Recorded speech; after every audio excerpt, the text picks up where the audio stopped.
Hello students, welcome to eco Shivam sir, जहाँ पढ़ते हैं आप इकोनॉमिक्स बहुत ही अलग अंदाज में। तो कैसे हैं आप सब? मैं आशा करता हूँ आप सब अच्छे होंगे और पढ़ तो रहे ही होंगे।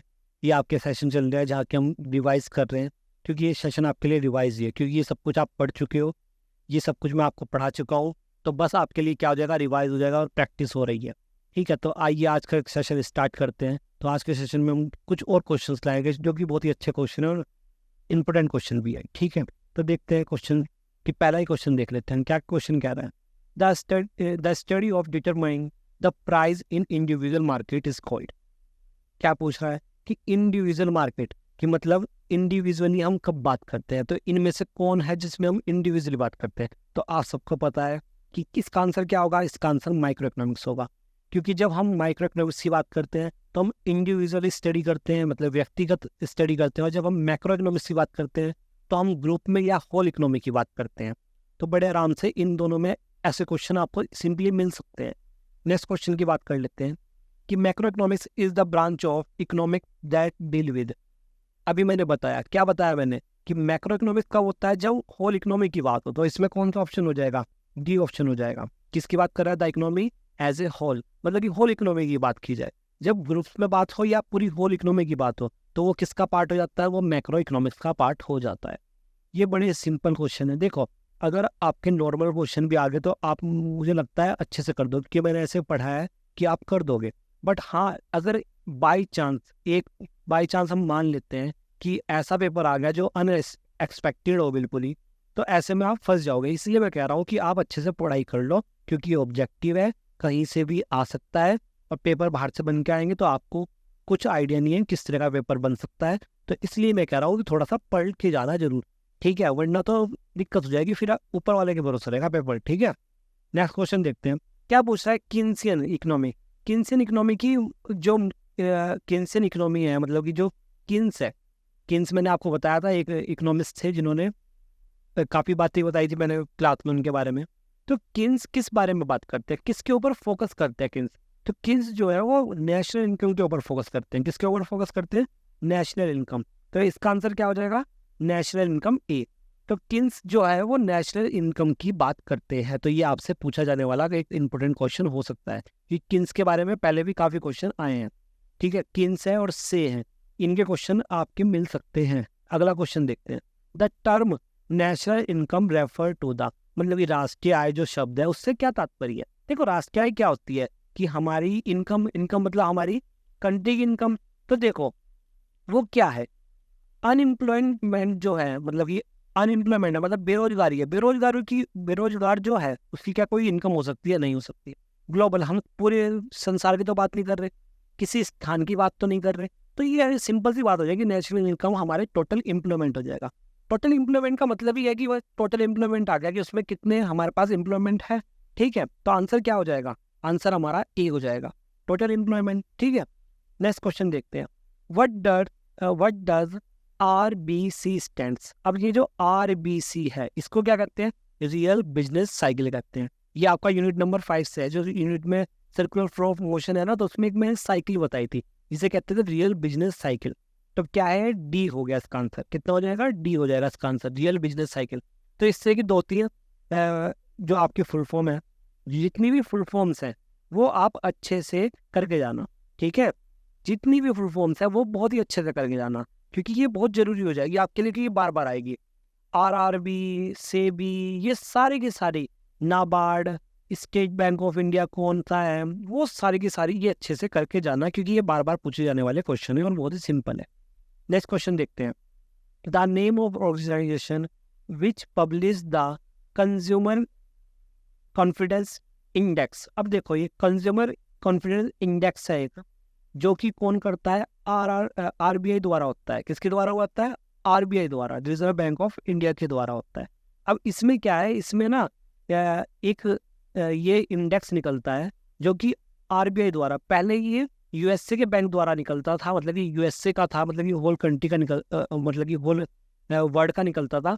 अब ये अलग से भी निकालने लगे कि इसमें हमारा क्या जाता है कि कंज्यूमर आ जाता है, कि हमने कितना कंज्यूम करा, उन सब से रिलेटेड है ये। ठीक है, इसके बारे में बाद में कभी वीडियो बना देंगे, क्योंकि बहुत बड़ा टॉपिक है उस हिसाब से।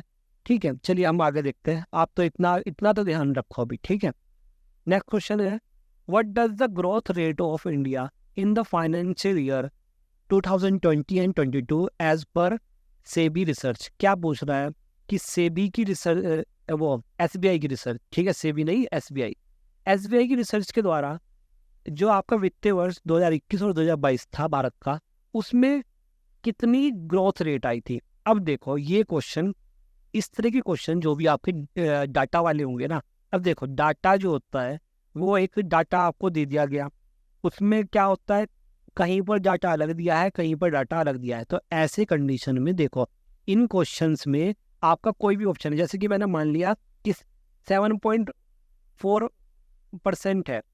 अब पता चला कि जो हमने देखा था डाटा वो आ रहा है 8%। कितना आ रहा है? 8% आंसर है, बट यहाँ तो 8% नहीं दे रखा। तो ऐसी कंडीशन में जो सबसे पास है उसको आप आंसर मान के चलोगे। क्या मान के चलोगे? जो सबसे पास है। तो ऐसी कंडीशन में आंसर क्या हो जाएगा? 7.4 हो जाएगा। ठीक है, अब देखो, अब फाइनेंशियल ईयर हो चुका है, 2020 वाला फाइनेंशियल कंप्लीट हो चुका है। तो ऐसे में आपको रियल डाटा मिल जाएगा, कि कितना ग्रोथ रेट आता। अब एक बात ध्यान रखना है, यहाँ पर रियल डाटा नहीं पूछ रखा, यहाँ रिसर्च पे पूछ रखा है। किसकी रिसर्च पे? एज पर एसबीआई रिसर्च पे। तो एसबीआई रिसर्च पर जो था वो 10 के आसपास था, 10% के आसपास था। और इसमें 10% के आसपास जो दिया गया है वो कितना दिया गया है? 10.4 दिया गया है। कितना दिया है? 10.4। तो इसका सी आंसर हो जाएगा। क्या आंसर हो जाएगा इसका? इसका हो जाएगा सी आंसर। और अगर आप रियल में देखो तो रियल में मेरे ख्याल से 9 पॉइंट के आसपास होगा, 9% के आसपास होगा। ठीक है, तो ये चीज है। तो इसका आंसर क्या हो जाएगा? सी हो जाएगा। नेक्स्ट क्वेश्चन देखते हैं, द प्राइस थ्योरीज आल्सो। भाई ये क्वेश्चन मैं कह रहा हूँ, इस क्वेश्चन को तो आप रट लो। जो प्राइस थ्योरी होती है, मूल्य सिद्धांत होता है, वो किसका पार्ट होता है? वो आपका माइक्रो इकोनॉमिक्स का पार्ट होता है। किसका होता है? माइक्रो इकोनॉमिक्स का पार्ट। ये आपसे बार बार पूछा जाएगा, कई बार, ये तो बहुत जगह पूछा गया है क्वेश्चन। ठीक है, ये तो सिर्फ यहाँ नहीं, बहुत जगह पूछा गया है क्वेश्चन, और ये पूछा जाने वाला क्वेश्चन भी है बार बार। Which of the following is not a type of market structure. Market structure पढ़ाई थी, यूनिट नंबर मेरे ख्याल से 3rd या 4th यूनिट है, 4th ही है मेरे ख्याल से। 4th यूनिट में हमने मार्केट स्ट्रक्चर पढ़ी थी, और बहुत ही अच्छे से मैंने बहुत ही अलग तरीके से समझाई थी। तो मार्केट स्ट्रक्चर में इनमें से कौन सा नहीं है? परफेक्ट कंपटीशन होता है, ओलिगोपोली होता है, परफेक्ट कंपटीशन भी होता है, ओलिगोपोली भी होता है, और all the type of about this type of market structure. देखो क्या है ये जो पहला है, ए, क्या है ये? एक कॉम्पिटिटिव मोनोपोली। ऐसी कोई भी मार्केट स्ट्रक्चर आपने नहीं पढ़ी। आपने परफेक्ट कंपटीशन पढ़ी है, ठीक है, परफेक्ट कंपटीशन पढ़ी है, ओलिगोपोली पढ़ी है, और ये तो ऑल टाइप कह रहा है। तो इसमें आंसर जो हो जाएगा सही, कि जो मार्केट नहीं है वो कौन सी है? ए जो है वो मार्केट नहीं है। कोई भी ऐसी कोई भी सिचुएशन मार्केट की हमने नहीं पढ़ी। ठीक है, नेक्स्ट क्वेश्चन देखते हैं। If the market demand curve for the commodities has a negative slope then the market structure. देखो भाई, उसने क्या कहा कि मैंने आपको बताया था ना, क्या बताया था, कि जो परफेक्टली इलास्टिक होता है, या जो परफेक्ट वो उसका होता है, उसकी जो क्या कहता है स्लोप होता है, वो डायरेक्टली ऐसा सीधा होता है। फिर उसमें एक और पढ़ाया था, एक और कौन था जो कि मोनोपोली या मोनोपोलिस्टिक होता था, मोनोपोलिस्टिक। दूसरा क्या पढ़ाया था मैंने? मोनोपोलिस्टिक। मोनोपोलिस्टिक में कैसा था? इस टाइप से था। ये क्या था? वो कर्व बता रहे थे इसमें, कर्व। और एक जो मोनोपोली होता था उसमें फिर एक सीधा हो जाता था। ये आपको मैंने सारे पढ़ाए थे, कि perfect competition, in perfect competition में सारे पढ़ाए थे। तो वो पूछ रहा है कि अगर निगेटिव स्लोप है, अब देखो क्या निगेटिव स्लोप कह दिया, क्या कह दिया? Negative slope. क्या निगेटिव स्लोप से आप बता सकते हो कि मार्केट की स्ट्रक्चर कैसी है? ओनली निगेटिव स्लोप का, और कुछ नहीं कहा कि कितनी निगेटिव है कितनी नहीं है। अगर वो या तो ये देता कि कितनी निगेटिव है कितनी नहीं है, कि वो थोड़ी झुकी हुई है, ज़्यादा झुकी हुई है, तो हम बता भी सकते थे। पर लेकिन इसने तो कुछ बताया नहीं कि कितनी है। तो ऐसी कंडीशन में हम मार्केट को नहीं बता सकते किस टाइप की मार्केट है। तो इसमें आंसर कौन सा हो जाएगा? इसमें आंसर मेरे ख्याल ए हो जाएगा। क्या हो जाएगा? A. Market structure can not determine from the information given. इस इंफॉर्मेशन से हम ये चीज़ सही नहीं बता सकते। तो इसका कौन सा हो जाएगा? ए हो जाएगा। नेक्स्ट क्वेश्चन पे चलते हैं। बड़े इजी क्वेश्चन आपको दिख रहे होंगे, और मेरे ख्याल से आप साथ ही साथ आप कर ही रहे होंगे। और ये सेशन इसलिए है कि आप भी साथ साथ क्वेश्चन करते जाओ, मेरे बताने से पहले खुद आंसर बता दो। Which of the following industries is most likely to be monopolistically competition. अब देखो मोनोपोलिस्टिक है, मोनोपोलिटिकल है, ठीक है। तो क्या पूछ रहा है ये है आपका एकाधिकारिक, मतलब कि एक तो होता है एकाधिकार और एक होता है एकाधिकारात्मक। तो ये एकाधिकारात्मक वाला है, ठीक है, मोनोपोलिस्टिकल है। ठीक है, अब इस पर क्या पूछ रहा है कि मोनोपोलिस्टिकल कंपटीशन इनमें से कौन सा है। देखो बहुत ही अच्छा क्वेश्चन है। अच्छा क्वेश्चन का मीन्स ये है कि ये ऐसा क्वेश्चन है जो कि थोड़ा घुमाने वाला क्वेश्चन है। अब ऐसी चीजें तो हमने, देखो मोनोपोलिस्टिकल जो कंपटीशन होता है वो किस टाइप का कंपटीशन होता है, उसमें बहुत सारी क्या होती है, बहुत सारी आपके सेलर्स होते हैं और बहुत सारे बायर्स होते हैं।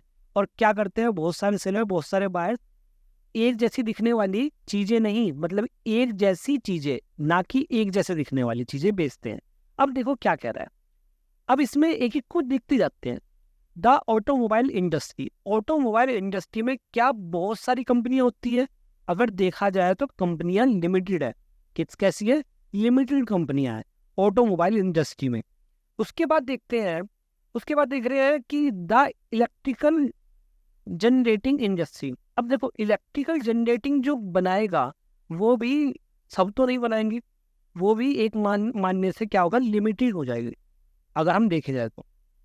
उसके बाद बात करते हैं द कार रिपेयर इंडस्ट्री। अब देखो कार रिपेयर इंडस्ट्री गली गली में मिल जाएगी आपको। कहाँ कहाँ मिल जाएगी, गली गली में।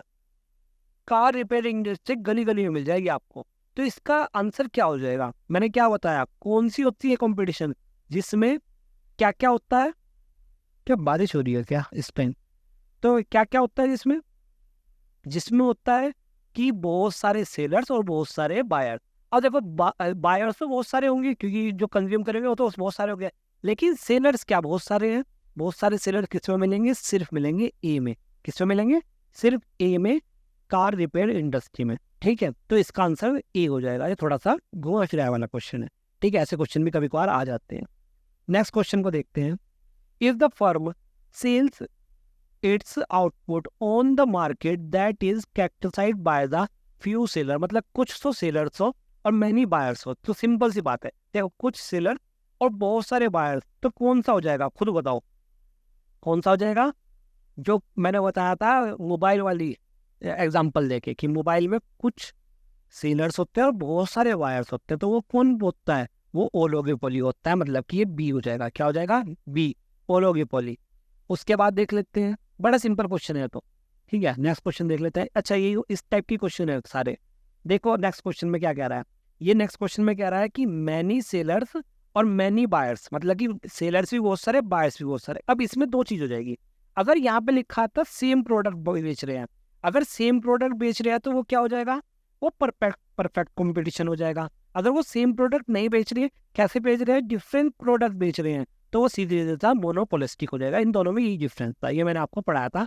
अगर नहीं पढ़ा तो क्लास जाके देख लेना, बड़ी सिंपल सी 12 मिनट की या 15 मिनट की क्लास होगी और बड़ी आराम से वहां समझ जाओगे। तो इसका आंसर क्या हो जाएगा, इसका आंसर आपका ए हो जाएगा, जहां पर आपको बहुत सारे सेलर मिलते हैं, बहुत सारे बायर मिलते हैं और एक जैसी चीज, एक सेम नहीं एक जैसी सी, मतलब कि थोड़ा डिफरेंट रखते हैं प्रोडक्ट। नेक्स्ट देखते हैं। इफ द फर्म, अच्छा ये भी इसके ऐसे ही क्वेश्चन है, देखते हैं क्या कह रहा है। सिंगल सेलर, क्या कह रहा है, सिंगल सेलर है और मैनी बायर्स है। सिंपल सी बात है, एकाधिकार है। क्या है, एकाधिकार। तो एकाधिकार को हम क्या बोलते हैं, मोनोपोली। क्या बोलते हैं, मोनोपोली। बिल्कुल सिंपल सी बात है। वो मैंने आपको एग्जाम्पल भी दिया था, जो कि मैंने बताया भी था कि एक साइकिल वाले का मैंने एग्जाम्पल दिया था। ठीक है, तो ये क्या हो जाएगा, ये आपका ए हो जाएगा आंसर। तो बहुत ही सिंपल क्वेश्चन था। नेक्स्ट देखते हैं। विच of the flowing best describe A successful monopoly. मैंने इस पर ना पूरी कहानी सुनाई थी, वही वो साइकिल वाली ना पूरी कहानी सुनाई थी कि एक अच्छा सक्सेसफुल मोनोपोली, मोनोपोली मतलब एकाधिकार अगर अपना इकट्ठा करना है तो आपको एक अच्छा सेलर बनना पड़ेगा। उस सेलर के लिए क्या होगा, एक तो ओनली वन सेलर होगा। क्या होगा, ओनली वन सेलर। तो सबसे पहले ढूंढ लेते हैं ओनली वन सेलर कौन कौन से है। ए हो गया और डी उसमें हो गया, मतलब कि एक तो आपके पास ऑप्शन ए है और ऑप्शन डी, इन दोनों में वन सेलर है। अब देखते हैं आगे बात क्या कर रहा है। Of a difficult to substitute, मतलब कि मुश्किल से स्थान पत्र है। और लास्ट में क्या कह रहा है, लास्ट वाले में क्या रहा है आपका, नॉन, क्या कह रहा है, non essential product. Non essential मतलब गैर आवश्यक। अब देखो सिंपल सी बात है, लास्ट तो लो कट ही हो गया। अगर मैं अकेला हूं और मैं ऐसा प्रोडक्ट बेचूं जो कि आवश्यक ही नहीं है, तो क्या मैं अच्छा सेलर बन पाऊंगा? क्या मैं सक्सेसफुल हो पाऊंगा? नहीं हो पाऊंगा, बिल्कुल भी नहीं हो पाऊंगा। तो सिंपल सी बात है, इससे पहले कौन सा आंसर हो जाएगा? इससे हमारा आंसर बन जाएगा पहला, मतलब कि ए, कि हमें ऐसा सेलर बनना पड़ेगा कि मैं अकेला हूँ और मैं डिफिकल्ट से, मतलब कि जो मुश्किल से चीज़ें मिल पा रही हो उसे मैं थोड़ा आसान में बेचूं, भले ही थोड़ा महंगा बेचूं, उससे कोई फर्क नहीं पड़ता। ठीक है, वही मैंने पूरी कहानी सुनाई थी, याद होगी, अगर जिसने क्लास लिया उसे याद होगी बड़े आराम से। ठीक है, नेक्स्ट क्वेश्चन देखते हैं। नेक्स्ट क्वेश्चन क्या कह रहा है?